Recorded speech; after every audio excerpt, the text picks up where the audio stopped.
Chapter 1641. The Right Spot. Someone bring the statue over. I think that I found that spot it is supposed to sit. Carl called, knowing that there were golems everywhere right now. Surely, one of them could do the job. The one who took the job was Remy's bodyguard, who hefted the stone easily in his forearms and simply shifted back to balance himself on his long serpentine body. Just place it right on the stone here after we clean up the bottom. Facing down the stairs, I think. That's how the lion is facing. The bodyguard holding the statue nodded, while the other used a tree branch to wipe the majority of the dirt and grime from the statue's base. Once they were certain it would be good enough to set down, they worked together to settle it perfectly onto its former home. Then everything in the space shifted. Mana began to flow back into the space, as if it had been stored somewhere. The plants began to show signs of life again, which had Remy excited that there might be something that they missed. And then, with an ominous creaking, the doors at the other end of the stone path opened, revealing a demonic hellscape. For a few seconds, nothing happened. Then, an entire unit of armed wrath demons in what looked like police uniforms rushed in. Drop your weapons. This area is under quarantine by the order of the Council of Hell. The guard commander shouted. And that's our cue. Dana whispered to Carl. The beasts grabbed the other team members and shifted everyone into the tiny world along with Dana. However, when Carl tried to leave, he hit a barrier. You might have been able to extract your team members to your separate space, but don't think that you're getting out of your cell, Fallen Lord. No matter what face you put on, you're not getting out of your cell. Carl frowned. Look very closely. I'm not a demon lord at all. I'm not even a demon. I won't fall for your tricks. Who else could have taken his allies from this space? An avatar of the world dragon? Carl offered. The demon frowned. That was actually plausible. The world dragon's avatars tended to go wherever they pleased, like green dragon clerics on steroids. Have you any proof that you're an avatar of the world dragon? Do you have the ability to see system titles? If not, I will transform and show you. The demon shrugged. What use do the powerful have for a system? You know, you've actually got a point. If you're this strong already, then you don't really need it. Fine, I can provide proof. Carl activated Avatar and transformed, using Behemoth to expand the size of his dragon form, then unleashed Breath of the World, along with the innate breath of a world dragon on the trees behind him. The demons conferred silently for a few seconds, then nodded. We agree. You are not the demon lord who is imprisoned here. Please come peacefully. You are under arrest for trespassing and suspected of freeing a prisoner from the cells. Kindly change back to a non-combat form for transport. Carl sighed as the guards cast a restraining spell over him, but decided to change to cat demon form. Today was going to be a long day. The guards surrounded him, and Carl was led through the newly opened door and into the demonic realm, where he found himself in a prison corridor full of demons in black and white striped outfits, as if the prison had just gone for every possible prison stereotype. Or perhaps it was the other way around. The stereotypes that he knew from the Golden Dragon Nation as a child might have evolved from teachings about this place. He was led down the halls and into a waiting room surrounded by holding cells mostly full of succubi. Am I being given a reward? Because I will have you know that I'm a happily married man. Carl warned them. What? No, you're not getting a reward, you idiot.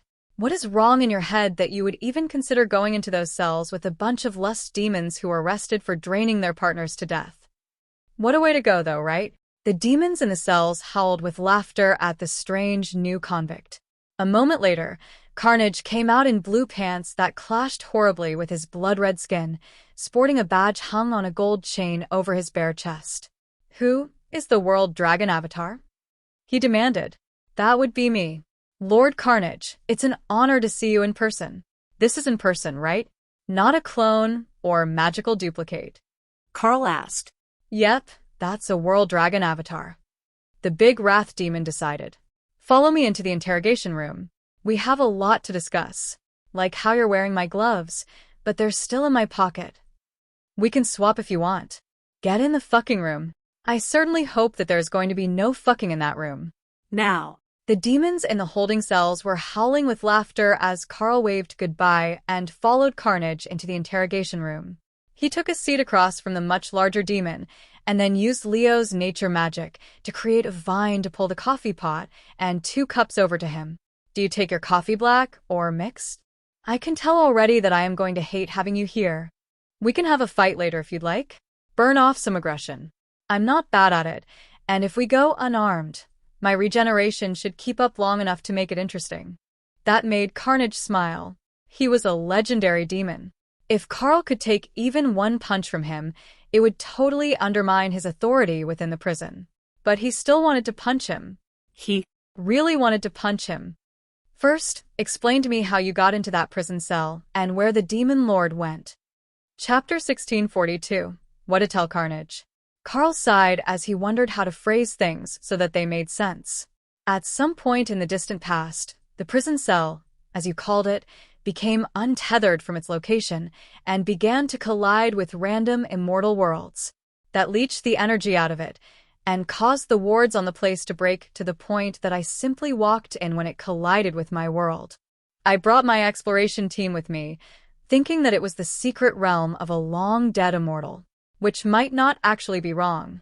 What we found was a space full of withered plants, the bones of humans who had been trapped inside, lacking the skills to leave, and not much else. I found the old core stone to the space and put it back in its location at the top of the stairs, which opened the door, and that's when your people came in. We were going to leave, now that your people were there to claim the space, but I was detained and apprehended after sending the rest of my team home. I think that pretty much covers everything. And there was nobody there? No demon lord. Carl shook his head. No demons of any sort.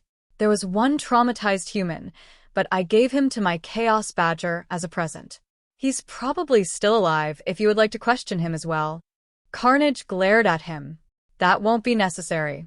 No mere human could have gotten in and out of the prison cell on his own. However, the Chaos Badger shouldn't have had an issue. Those vermin have their ways to get wherever they wish to be, even in the prison. They're a true menace. And then there is the Snack Queen. A badger who is crazy enough to even try to mug my guards, then gives them food as a consolation prize when she realizes that they're not allowed to carry anything while on shift. What the hell had Carl been up to in her spare time? Or was there another one like her? Possibly an even stronger Chaos Badger, who also had an affinity for giving out food? It could be where Carl got the idea from. Actually, I think I might have met her. But that's not the point. I truly wasn't intending to trespass on one of your cells. It was unmarked and set loose to collide with my world, so we thought that it was derelict salvage. Carl explained. We'll hold you while an investigation is being conducted. Carnage insisted. Do you mind if I wait at home? I can make a communication token so we can talk.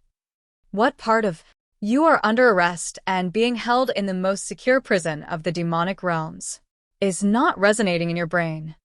The part where I'm expected to stay here. I can just leave at will, you know. You think so, do you? Carl smiled and opened a portal under his chair, aimed into the chaos plane. Carnage caught him before gravity could pull the chair through the portal. Point made. Close the portal. How did you even do that? Mana use is supposed to be suppressed in here. Carl closed the portal, but didn't answer. He just shrugged. Carnage didn't need to know that he still had a link to the massive mana stone in the tiny world that he could use while his own mana was suppressed. Perhaps that was why the old generation of immortals all made their own worlds? As an emergency backup in case they were captured and restrained? I told you I could leave. But this place isn't actually all that bad. If you have a small fluffy creature and an empty cell next to those succubi, it might actually be enjoyable. Just not with them. I was serious about being married, and my wife is scary. Wouldn't want her thinking I would actually entertain their offers. Fine. That's the short-term holding, anyhow. You can deal with the harassment of the lust obsession demons. But I don't think we've got anything fluffy, unless you count Olaf. Who is Olaf? The bear god's disciple. Legendary dire bear. Carl laughed. While I can see how a green dragon cleric would consider that acceptable as a source of warm and soft, it's probably better not to call him fluffy. Carnage laughed in a vicious way. All right, get out of my interrogation room while we investigate. If your words are true, and the imprisoned lord was truly gone before your arrival, we will release you. The demon didn't wait for Carl to rise. He simply grabbed him by the armor and lifted him off the ground to carry him to the holding cell. Hey, that was fast. And no screaming. Is the big man losing his touch? One of the prisoners asked. No. It was just a friendly chat over coffee and maybe a fistfight later. It will depend on how the investigation goes. Carl explained. The prisoners weren't sure what to make of that comment. Either this strange cat demon was insane, or he was telling the truth, and Carnage had actually refrained from beating the truth out of him. Carl sat down on the metal bed in the empty holding cell next to the succubi group and immediately brought out snacks from his inventory when the door was locked. Oh, that is bullshit. How did he even do that? I can't use a simple cleaning spell, and he is making a full platter of finger sandwiches? One of the prisoners complained. That sounds like a you problem. The guard informed him. That has to be against the rules. He's not trying to break out, and he's subject to all the same restrictions that you are. Unless he tries to leave or harm another inmate, he's not breaking rules by eating his own lunch. In fact, he's a model inmate because he knows when to shut the fuck up. Carl shrugged and wrapped a sandwich in a bit of cloth to toss to the other inmate. It was caught by the guard, who glared at him. I just said you were behaving, and what do? You prove me wrong. No passing items between cells. Got it. Didn't know that was against the rules. The inmate sighed wistfully as the guard began eating the sandwich as he walked away. It was so close. The food in here was awful. Nutrient-enhanced oatmeal once a day. Completely and utterly flavorless.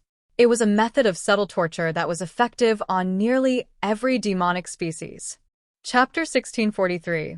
What are you in for? Hey, cat. What did they get you for? One of the obsession demons asked from the next cell. They think that I broke into prison. The demon gave him a strange look. Who would even do that? I mean, if you could get in, you could get out.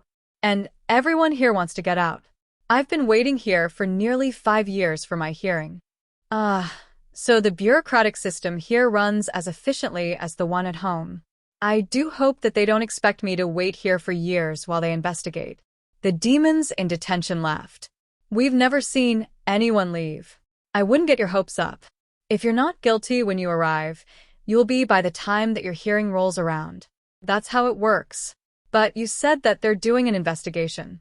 What sort of investigation? Normally, that's done before anyone makes it to holding. They are wondering where the demon lord, who is supposed to be in the holding area where they found me, went. You see, it was cut loose, bumping into immortal worlds like a crappy loot piñata. I went to explore and ended up getting arrested for trespassing. So, they're investigating their neglected prison sections. Who knows, they might have just forgotten what room they put the guy in. Clearly nobody has checked on him in a couple of 100 or 1,000 years. The demons laughed. That's entirely possible. The guards rotate in and out every 100 years, but some of the prisoners have been here for millennia. It wouldn't shock me if the documentation for half of them was remade every time that a new group took over. Carnage has been here for 5 years now, after he lost a bet. Most of the others came at the same time that he did. I arrived here waiting on trial just before the guards changed, and I have hopes that I will be heard soon. There aren't many in the holding area who have been here longer than I have. A succubus across from Carl giggled. Even if you are, don't worry about it too much. We're all immortal, and the rule of time works differently here. We're not flowing at the same rate as the outside world. They will hardly know that you're missing. Well, that's some consolation, I suppose. It's just unfortunate that I'm easily bored. I'm sure that it will all work out. It usually does. Oh, I suppose I don't have to sit here bored and alone. I can summon someone in to keep me entertained. The guards looked alarmed at his comment. Nobody was supposed to be able to use skills or magic within the prison. If they were capable, they were supposed to be restrained in some other manner so that they weren't a threat of attacking the guards or other inmates. Don't do it. If you do it, we're going to have to use a more forceful method of restraint, the guard warned when it became clear that Carl might actually do it. Yeah, I thought that might be against the rules. How is the investigation going? It's been 3 minutes. The obsession demons laughed at the guard's annoyance, while Carl settled peacefully on the metal bed to see if he could still do basic things like trying to improve his power matrix while he waited. That was all internal. He didn't have to use external mana, which was blocked here, and he didn't have to express his own mana. However, when he tried, he found that his internal energy was locked down tight. It was only energy from the tiny world that he could move with relative freedom, and that couldn't be used to try converting his immortal spirit into the void stage. He didn't have long to wait. Only an hour later, Carnage and a group of supreme-ranked demons in police uniforms returned. We have determined that the prisoner in that space was gone long before you arrived. The wards failed when the core was sufficiently damaged. Now, it is just the matter of the fine for trespassing. Carl sighed. All right, how much is it going to cost me? There are 2 payment options. 3 minutes in the ring, or 3 immortal rank epic grade items. Carl smiled. I was hoping that you'd say that. All right, how about we split it? I will give you 2 minutes in the ring, and 1 immortal item. He had at least a few crafted weapons in his possession. Carnage began to celebrate, while the other prisoners began praying for Carl's immortal soul. 2 minutes was a long time. Against a legendary wrath demon, it might as well be eternity, because those 2 minutes were going to take the rest of your life. Carl tossed Carnage a spear, one of the epic grade items that he had come up while trying to improve on what he'd made for Dana. None of them had been notably better, and he was only saving them so that he could use Breath of the World on them later. Once he did that, there might be 1 or 2 that came out better than the Spear of Sisterhood he had given her. So, where are we fighting? Is there an arena here? Or do we just head for the exercise yard? Carl asked. Carnage smiled as he examined the spear. Attack and life steal with added fire damage was a pretty good combo.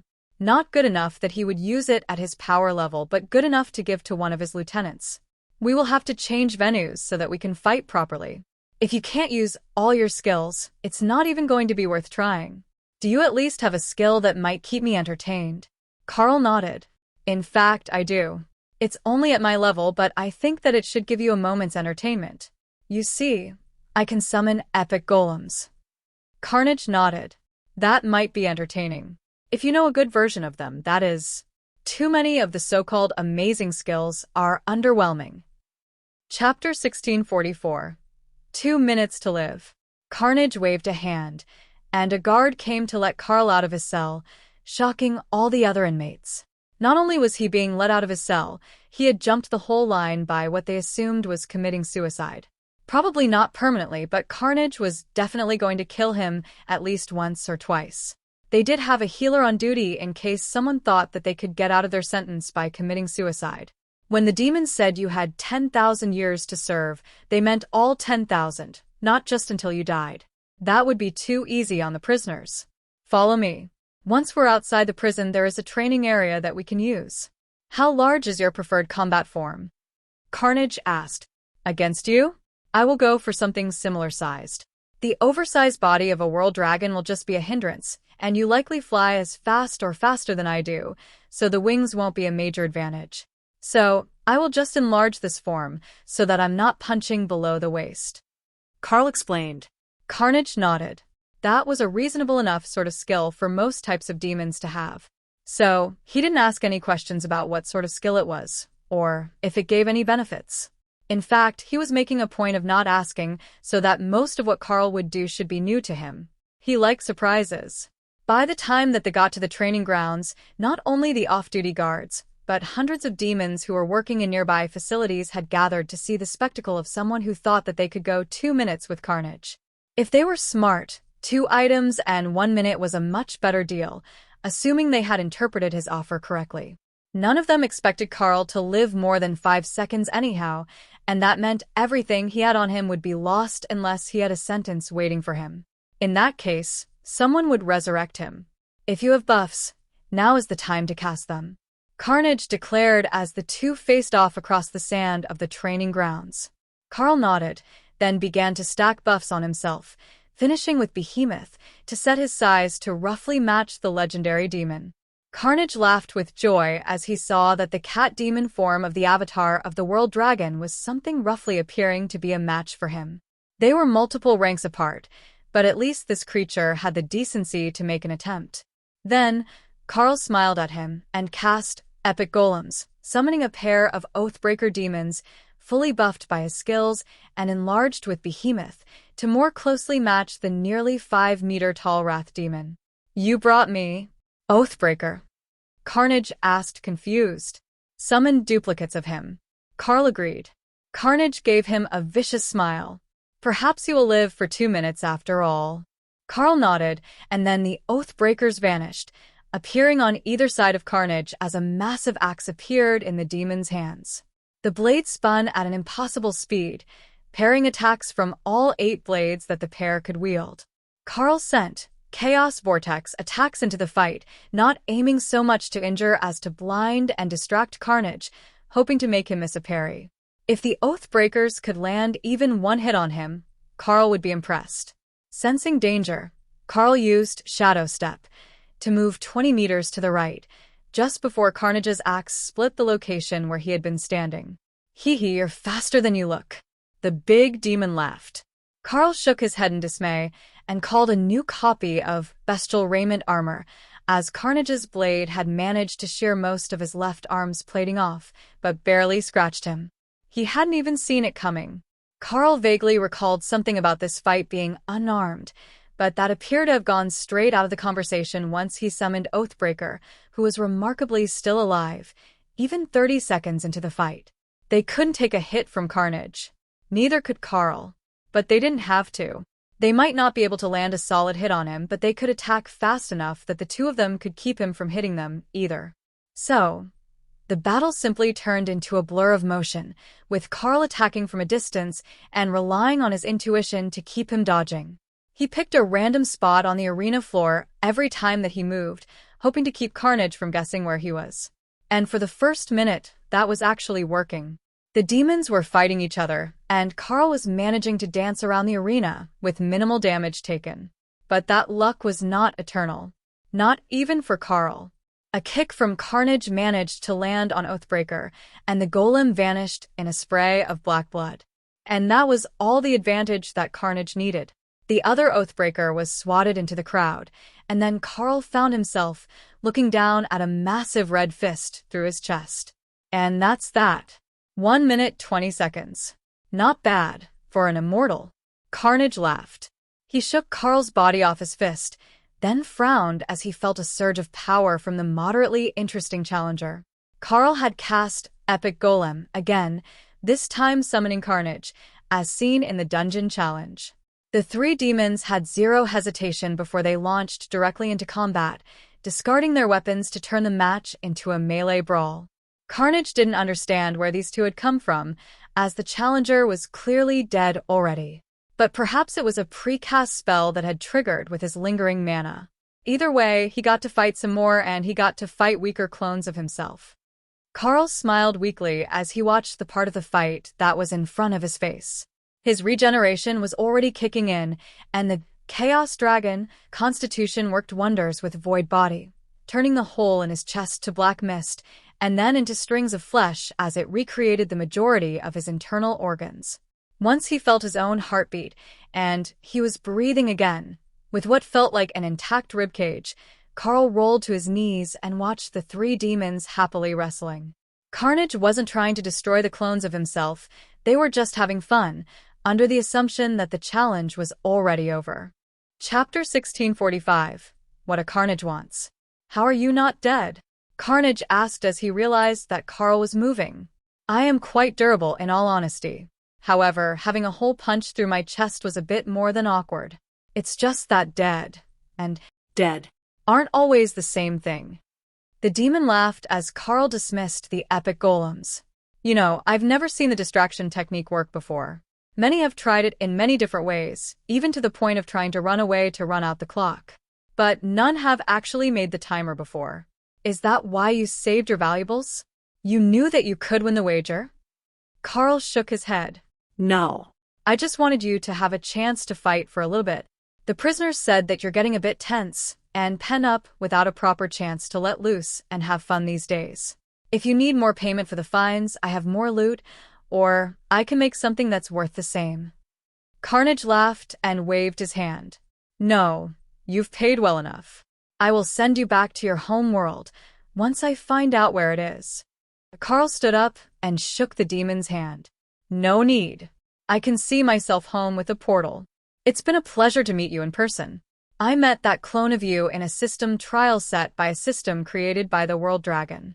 I've been interested to see what the real one was like for some time.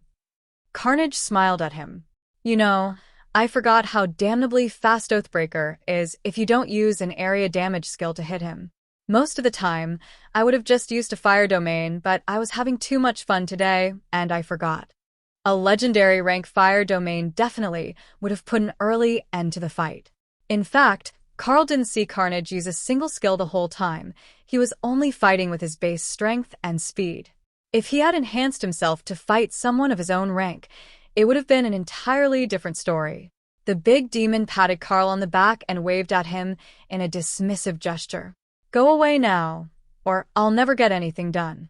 Next time you find one of my prison cells set loose, just send me a message, and we will come get it without the trespassing charge. Thanks, I appreciate that. As much fun as it was to talk to the inmates awaiting trial, I really do have other things to do. Now, perhaps I can give you a parting gift. It might be something you like. Cannot grant skills that are already known. Behemoth's vitality. Transfer failed. Damn. Carnage knew Thor's skill for reducing damage. As old as that demon was, would anyone even be able to harm him anymore? It would likely need a divine skill that ignored damage reduction to even put a scratch on him. No wonder he loved to fight so much. It was literally impossible for him to lose. Carnage laughed. You are but a mere immortal avatar of the World Dragon. I am an old friend of the World Dragon God himself. Don't feel bad. There is little that he has not been willing to share with me if it makes my life more interesting. Now that was an interesting bit of news. Carnage knew the World Dragon. The actual World Dragon. How often would you ever have a chance to meet someone who had spoken to your deity, much less enough of it to call him an old friend? In that case, I will make you something to keep your life more interesting. Give me just a few seconds. Carl took out a fire elemental stone at the immortal rank, knowing that Hawk would complain later and he would have to replace it. But it was the best option, and Carl began inscribing it with the runes to make a summoning stone to activate this epic golem spell. With the runes finished, Carl held up the stone in front of him and activated Breath of the World to finish the process. Item created, Golem Summoning Stone, Peerless Grade, Immortal Rank. Summons 2 epic golems of a type known to the caster. Carl tossed the stone to Carnage. For you. If you get bored and need a fight, those should be better than nothing. Sorry that I can't at least make them supreme ranked, but I'm a bit low on the power scale at the moment. Give me a decade or two, and I'm certain that I could do something better for you. The big demon laughed as he stared lovingly at the stone. Oh, this should do just fine. The guards take too long to heal, and they start running away during work hours if you vent on them too often. But the golems, they will fight every time. Carl nodded. That's the idea, anyhow. Oathbreaker remembers things that he shouldn't, so he might get a bit odd after a while. But if you switch it up, you'll be fine. The stone is based on your knowledge, so every epic grade target that you are familiar with is a possibility for the summoning. For me, it works on creatures and demons I've seen as dungeon bosses, but at your level, who knows what all will count. You might need to do some experimentation to figure it all out. Carnage nodded. I will find the perfect sparring partner eventually.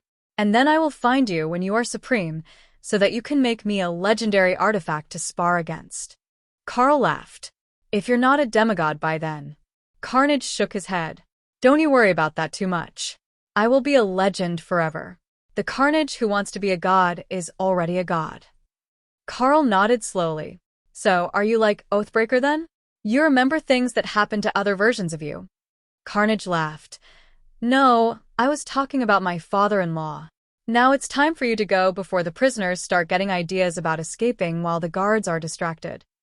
Chapter 1646. Someone noticed. Carl opened a portal back to the woodlands outside the Earth Element Cave so that he didn't cause everyone to freak out by opening a portal into the clan compound or somewhere equally inadvisable. But what he quickly realized was that they may have caused a minor disturbance again. You, who are you? A peak immortal woman in transparent peach-colored robes demanded. For 2 full seconds, Carl could not answer.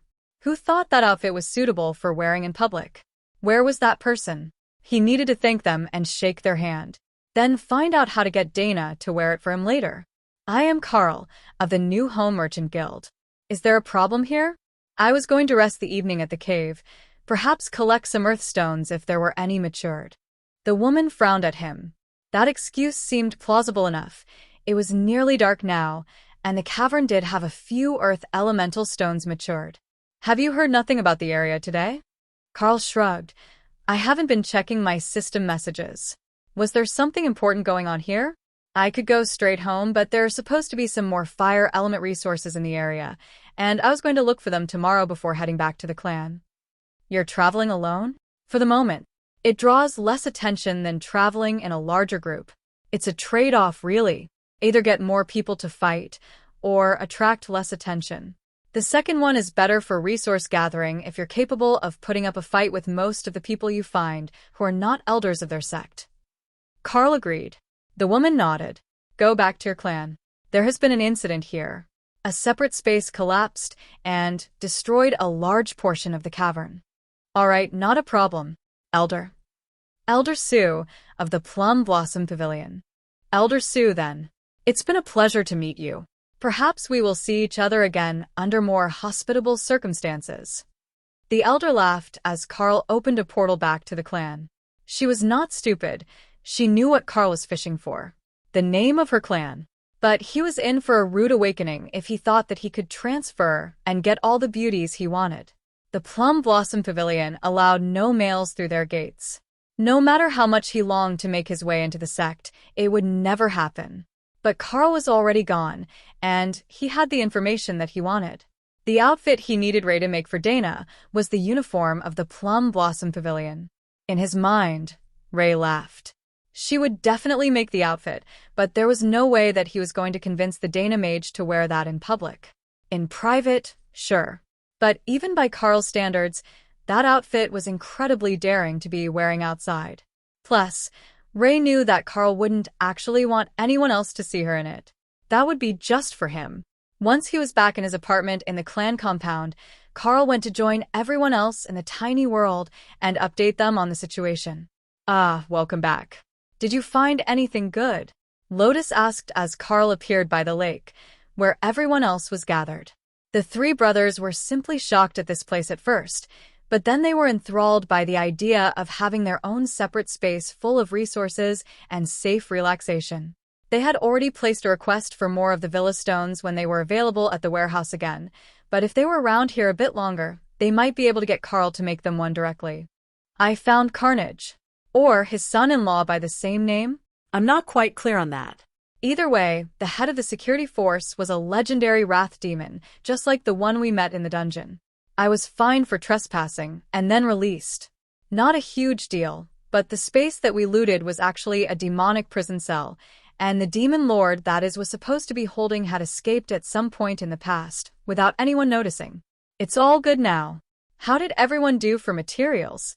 Lotus smiled happily. Oh, we did so well. Lots of the plants that they brought back were edible, some are spices. We're going to take the dinner meal to new heights with this, and they're regrowing at the immortal rank with the help of Leo. Everyone else's magic was taking too long to get them to take root and recover. We're not strong enough for that yet, but I can feel it, an advancement is coming. That is excellent news. Getting you all to mythic rank will make you so much closer to immortality than you realize. But the improvement in the food will be a huge one. I've been raiding the pantry since we arrived. Lotus laughed. I barely noticed. Everyone raids the pantry, that is what it's there for. But the first bunch to immortality are definitely going to be the demons and lizard folk that we rescued from the invasion force. Some of them are nearly complete with their studies now, and their power level is already at the peak of Mythic, so they're just waiting on that final understanding of the fundamental rules. Won't that be fun? We will have a full Immortal raiding team. Or they can move to the new home clan and integrate into the Immortal world somewhere that isn't going to suppress them like the octopus did. It might not be the best place, though. New home is almost all humans and none of them are. I will look for just the right place, in case they want to move out of the tiny world or do some exploring. Find them a dungeon to run, and they will be happy. Bringing back in loot to help the tiny world grow would give them a sense of purpose. Well, more purpose than healing, looking after eggs, and gardening. You've got to do all the things to be truly happy. Carl laughed. That was a very Lotus notion, though Kara fully agreed. If there were fun things left that you didn't know about, didn't that mean that you had not yet reached peak happiness? Chapter 1647. She stole the berserker. While Carl was chatting with Lotus, Ray was hard at work making outfits. She had a brilliant idea. If she made a base layer for the Plum Blossom Pavilion outfit, it would be suitable for wearing in public, and then they might be able to get Dana to actually wear it. Ray wasn't dumb. She knew if it was just for the bedroom, it would only see 5 minutes of use at a time, and that was a waste for an outfit so lovely. Dana just rolled her eyes as she heard the thoughts of the two of them plotting against her.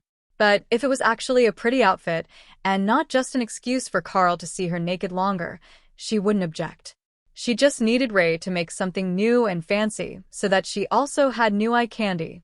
That sounded like a fair deal to Ray.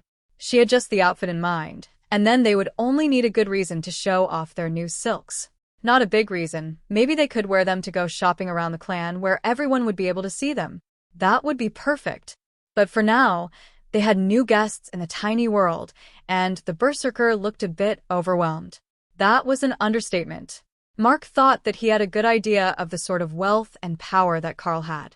But now that he was here in this separate space, he realized that what he had in the immortal world was only a small fraction of his true abundance. What other member of their clan could claim an abundance of adoring obsession demons? Lovely violet horns, long black claws. Carl truly had a wealth beyond monetary value. The twins stared at their brother in concern. They knew of his weakness for thick-thighed obsession demons, but this was getting out of hand. Some of them were old enough to be his grandmother. The two ninjas roughly pulled their brother out of his reverie. Mark, dinner is ready. Stop ogling the ladies and come join them at the table. Ophelia laughed as she dragged the other berserker forward. I know that pretty ladies are a tough temptation to resist. But food is important as well. I hear that you managed to get everything that you went for this trip, and you'll not only be able to pay off your debt to the elder who has been teaching you and get a bunch of extra clan credits on top of that. With that, you'll be able to pick up a few new skills, or perhaps a nice potion to improve your abilities. As she finished speaking, Remy popped her head over Ophelia's shoulder. Did I hear you say potion? I've got potions and pills of all sorts now that will help with physical stats. Or perhaps you needed something to make your fur softer.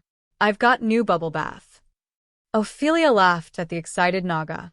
As long as it's the same scent as the last batch. That one is Lotus' favorite, and I don't think that she would be happy if I switched it up on her now. Mark sighed. See, life really is better in the mortal worlds, if that's what you can call this place. Ophelia shook her head. You'll see, it's not that much different from your clan. The only real change is who is living here.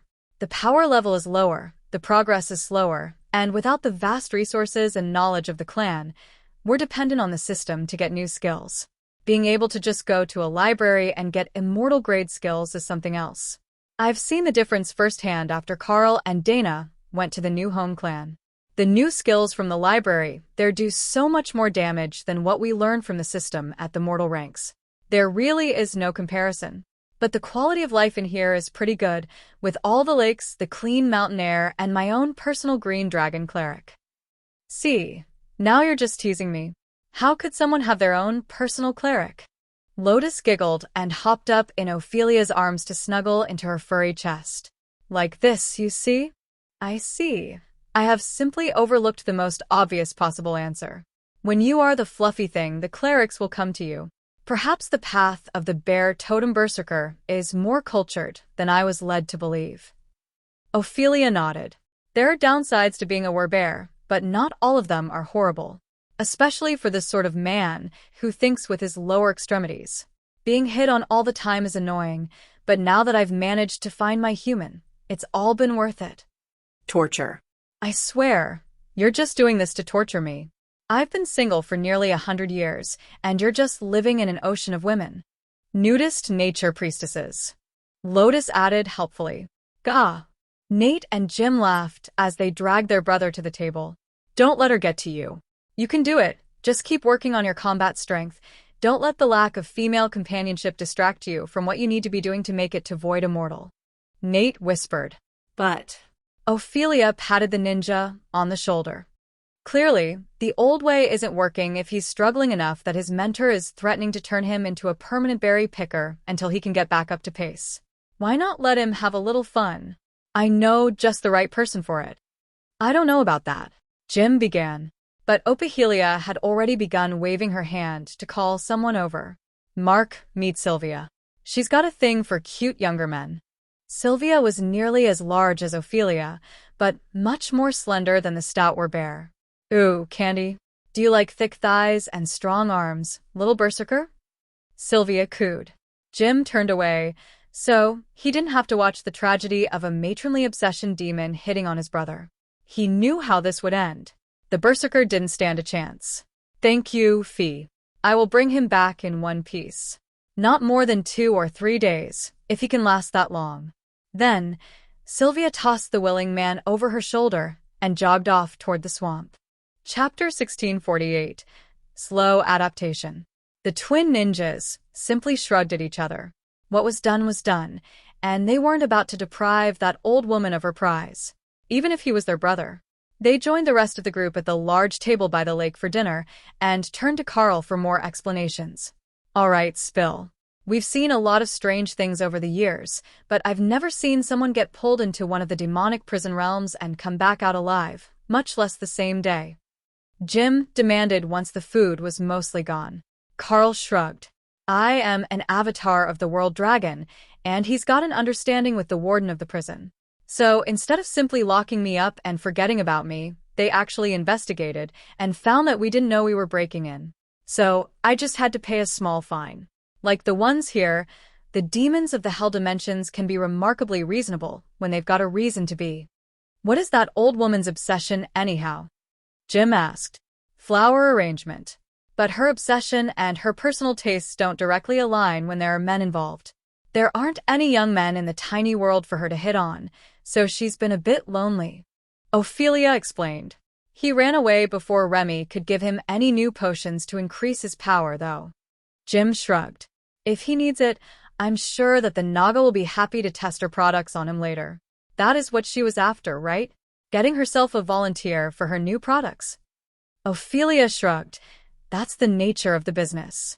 Nobody will let her sell her products to the clan without having proof of efficacy. But she can't test them all on herself. They're not all made for Naga. So, she constantly looks for volunteers. Her products do have a rather impressive success rate, though. Most of the residents here have been taking immortal rank pills for the last few weeks, every time that she comes up with something new. It's been amazing for our power levels. The only issue we have is that so many have reached the peak of mythic rank power, and they're being limited by their lack of understanding of the fundamental rules. Once they can master that, they'll soon be immortals. Jim nodded. That's one of the disadvantages of growing up in a mortal world. If you're born in an immortal world, the comprehension of the rules comes much faster. Plus, they teach it in school. If you could get a tutor for the peak myths here, you might be able to help them all advance more quickly. Ophelia hummed as she considered the options. Most of it would be up to Carl about who he would bring in and let know about the tiny world. But they did have a few others that she suspected would be staying for some time. Brother Chin, the white dragon who had regressed to a small body, would likely be one. Plus Jeff and Nyan. The cat girl was in her element here and had spent half the day either basking in the sun, absorbing energy, or chasing around Kara and Button. It might not be the most efficient place for her to advance, but she was happy here, and if she knew enough, they could use her as a tutor. The twins didn't seem like the sort, and the berserker was definitely out. But even one good tutor would be enough to get them started. If they could get a bunch of teaching materials from the school, that would be even better. She would ask Leo to try to sweet-talk them into giving him copies of the books, so that the librarian here could make duplicates for everyone. Nobody could say no to Leo in Tortolin form. The tiny bipedal turtlekin was simply too adorable. Once they had enough knowledge here in the tiny world, they could properly educate the newborns, and they were going to have to act fast. Any day now, they were going to be overwhelmed with them, and the eggs were already showing signs of imminent hatching. Given how the cat girl reacted to a tiny Jeff, she should be a reliable resource to help the other hatchlings. A very reliable resource. Assuming that they could pry her off of the hatchlings long enough to do any teaching. The red dragons should know a way. They trained to deal with priestesses like Lotus, so they had to be prepared for a catgirl obsessed with cuddling small dragons. Carl was thinking the same thing that Ophelia was. Once the eggs were all hatched, they were going to need as many tutors as they could recruit. But while they had many skilled teachers, they didn't have any that had experience teaching children to immortality. If this was a proper immortal realm, they shouldn't have to worry about it. The children would learn naturally, with just a bit of guidance. But the tiny world wasn't quite at that standard yet. However, the new plants would go a long way toward making the change. The real limiting factor was the tiny world's inability to regulate immortal energy. It didn't have enough resources that produced it and used it to sustain growth at the same level as an immortal world. But they had brought back a huge amount of plant life, and what didn't go into the beast spaces would be planted here in the next day or two. Some of those plants were supposed to be supreme ranked when fully grown, so if they could survive in the tiny world, they would help it regulate power for as long as there were mortals coming and going. Once every member of the Darklight host who came to visit them was an immortal, it really wouldn't matter anymore. But that could be a very long time, as the Dragon Isles back home were never intended to sustain that many immortals, and the Darklight host members only came a few at a time for resources, then usually returned right away, staying 1 or 2 nights at the most before they had to go back to work. Chapter 1649, Alarms. Carl had every intention of asking the regressed dragons about the tutoring after dinner. He really did. But what happened between getting the meal and Button forgetting that you had to chew foods for reasons other than combining flavors was not conducive to actually asking much of anything. The first alarms went off just after Button was breathing properly again, and everyone went into panic mode. The eggs were hatching. However, nobody had thought to make the tones for the alarms different, so for the first few seconds, everyone was in a panic, and none of them knew which zone's alarm had been triggered. The answer was yes. All of them. There were eggs hatching in every cluster around the tiny world, according to Carl's oversight of the space, and the only ones that weren't showing signs of hatching yet were Tessa's, which were much younger than the rest. Everyone to their stations. This is not a drill. There are eggs hatching in every nest, and if you want to bond with them, or are in charge of helping them hatch safely, you are needed now. Carl informed them. Crap, all of them? All right, it's go time. To the forest. Lotus shouted. You might want to put Brother Chin down before you run off. No. Then, the cleric was off and running, with a small white form laughing in her arms. Chin didn't mind, he was a white dragon, and they were going to a dragon hatching where if anyone was coming out a bit too weak or crippled from birth, he could help mend them and get them back on the right path. Healing was the specialty of his species, and their patron god. Keeping young dragons healthy and happy was as much their priority as it was the red dragons, but in a different way. Instead of focusing on raising them, they focused on helping them recover from errors. Because young dragons made a lot of them. He hadn't quite realized how true that was until he got here a day ago and saw what raising dragons outside of the rigid structure and rules of the temple looked like. When you let young dragons simply roam during every hour that they were not in school, they got into all sorts of trouble, but it was always trouble related to the nature of their species. For example, Button never got lost in the woods. That was nearly impossible for a forest dragon. However, they were just feral enough that she would often be seen running around naked as a result of forgetting to put her dress back on after transformations. For the tiny world, as they called this place, it wasn't really an issue. Most of the others preferred it as well.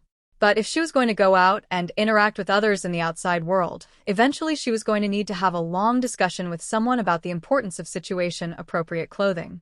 In fact, if they were going to keep letting her help with dinner, that was also true. Because hot oil and nudity don't mix. Dana turned to Carl. Is there a particular spot that you want to be at? There are dragon eggs all over the tiny world, but I'm sure that one of them is more interesting than the others. Carl shrugged. There are people for every group, so there are 2 basic options. Either head for the mountain where the largest group of dragon eggs are, or transform and fly over them all, so that I get the best view. Dana frowned. Why didn't I think of that? Flying high will definitely let us see the most, and with this eyesight, I don't actually need to be close to see what is going on. Then flying it is. Hop on, and you can watch while I circle. Carl transformed into the massive form of the world dragon for Dana to ride. With smooth golden scales down the back, the world dragon was relatively comfortable, but there was not much to hold on to. So, the grip was down to eternal lightning and a bit of leg pressure on the sides of his neck, in front of his wings. But even that was tenuous given his size. With Dana settled, Carl launched himself into the air and began making a lazy lap around the center of the tiny world. None of the clutches were near the edge of the space, in the new areas he had added after reaching immortality, so it didn't have to be a long flight, just a big enough loop to get an angle to see all of the clutches under the foliage. The ones in the forest and swamp you almost had to be overhead to see properly. But the ones on the open plains, in the lake, or on the mountainside were much easier to spot. The residents had thought of that when they placed them, in case there was any sort of threat to them. Nothing in the space would eat a dragon egg, but the nature of a caretaker was to be cautious about the conditions that the eggs were staying in, and a change in water level or temperature might slow their growth. Keeping dragon eggs in the perfect condition until hatching was a never-ending battle, and they needed a slightly different environment at different times during their development. So, while Carl kept tabs on their growth, he wasn't 100% certain where all of the clutches were today. Even a change in the ambient mana caused by the egg's growth might have caused the caretakers to move them to a new spot. Oh, it seems that the swamp dragons have an especially enthusiastic protector. Dana laughed as they flew over. Remy had strung up hastily made celebratory banners through the trees, and there were colorful balls floating on the water surface, an ideal first activity for the young swamp dragons. Not the most productive or educational of toys, according to the church, but it would help teach the hatchlings how to operate their limbs properly for the first time. Chapter 1650. First to hatch. The first eggs to hatch were in the nest situated in the mountains, next to the entrance to the underground city area. Some of the dragons there were earth element, but most of the group was either not elementally aligned, or was wind element, and wanted to be as close to open skies as possible.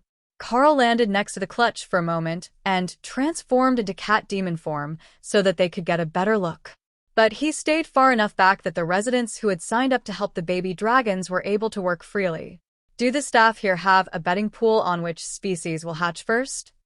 Carl asked as the orphanage staff moved efficiently to prepare for the hatching. Such things are undignified, the matron declared.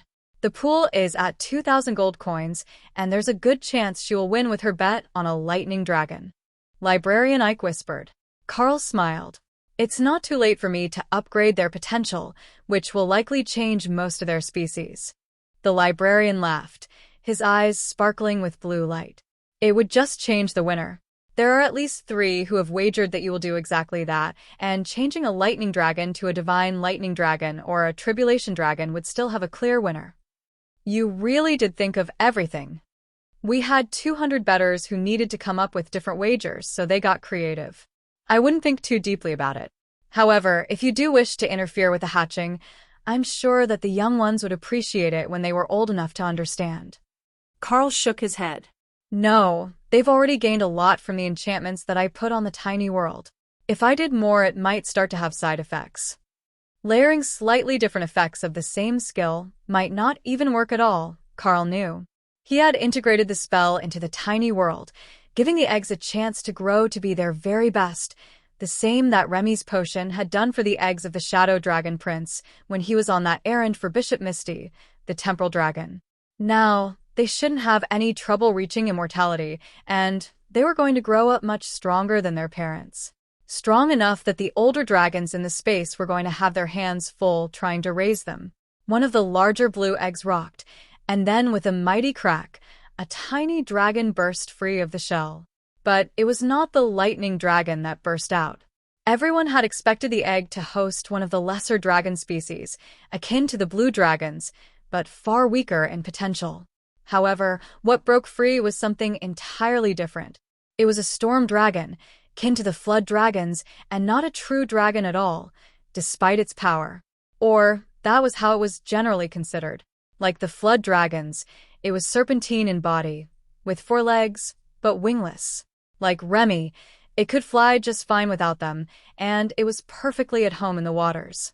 However, unlike the flood dragon, which had a much lower power level, the storm dragons were known in Carl's homeworld to make it to totem rank at full growth. So, this one should be extremely powerful when fully grown. And it was immediately drawn to Librarian Ike. Carl laughed as the nest echoed with the thoughts of the hatchling. I am blue, he is blue. No other is blue. That must be my father. What sort of deadbeat mother is not here for my hatching? Perhaps she is getting me food, and I will forgive her.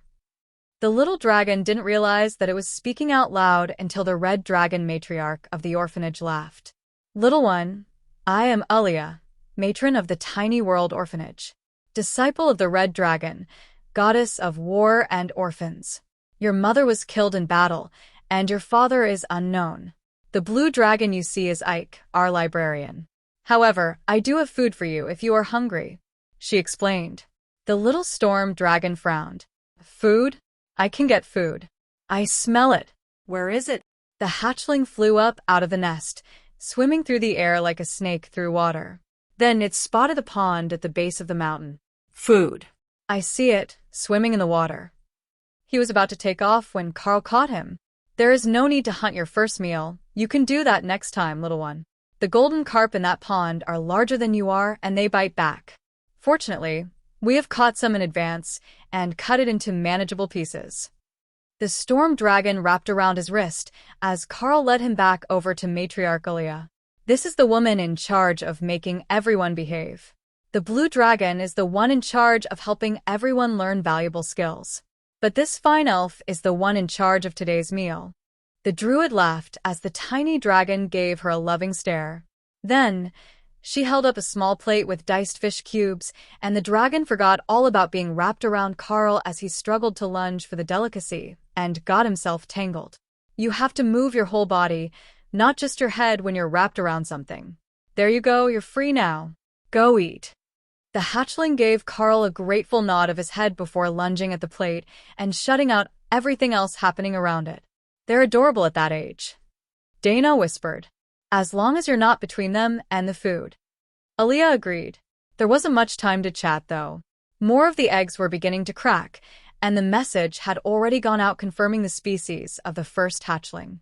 Dana wasn't certain if anyone had guessed storm dragon, but with 100 different options, they might have.